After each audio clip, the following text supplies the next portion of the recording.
লালমনিরহাটের হাতীবান্ধায় ডাক্তারের অবহেলা ও ভুল চিকিৎসার কারণে নবজাতকের মৃত্যুর অভিযোগ উঠেছে।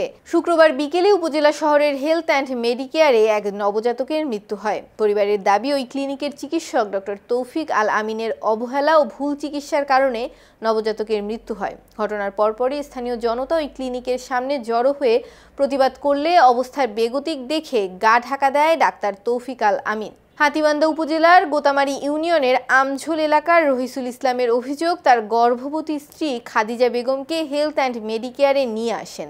11টা-12টা থেকে ওই ডাক্তার আসে না আস্তে আস্তে শ্বাসকষ্ট বাড়ার পর বাচ্চা এমন একটা পর্যায়ে চলে গেল, মানে নিঃশ্বাস বন্ধ হয়ে গেল আর কি, অর্থাৎ মুখ দিয়ে নিঃশ্বাস নিয়ে যেত। তাহলে লাস্টে আমরা কি করলাম, লাস্টে আমরা সরকারি কমপ্লেক্সে নিয়ে গেলাম। ওইখানে নিয়ে দিয়ে দেখি 3 দিন আলট্রা রিপোর্টে আসছে বলে রুগী 10 তারিখে সিজার করা যাবে, কিন্তু বাচ্চার সমস্যা আছে, রুগী সিজার করবো না আমরা, আপনারা রংপুরে নিয়ে যান। তখন আমরা বলছি আর একটা ক্লিনিক আছে ওইখানে নিয়ে যাই। তখন এইখানে নিয়ে আসছি, এইখানে বলছে 40 সপ্তাহ হয়ে গেছে, বাচ্চা বের করা যাবে, কাল ডেট পার হয়ে গেছে, কালকে আপনারা নিয়ে আসেন। আমার কথা হচ্ছে এইটা, ডাক্তার যদি রাউন্ড দিতে না পারে তাহলে এখানে কিসের ব্যবসা ধরি বসতে? এখানে কি বিচার আমরা চাই? আমরা আর কিছু চাই না, বিশ্বাস চাই।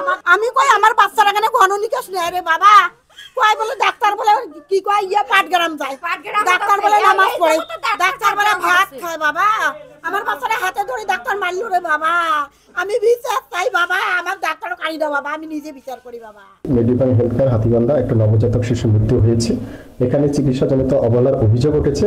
তা আমাদের স্বাস্থ্য বিভাগের পক্ষ থেকে যদি আমরা লিখিত অভিযোগ পেয়ে থাকি, তাহলে আমার ঊর্ধ্বতনের সাথে আমি যোগাযোগ করে তদন্ত কমিটির মাধ্যমে এর সুপারিশের মাধ্যমে প্রয়োজনীয় আইনি ব্যবস্থা আমরা গ্রহণ করব, এই আশ্বস্ত করছি।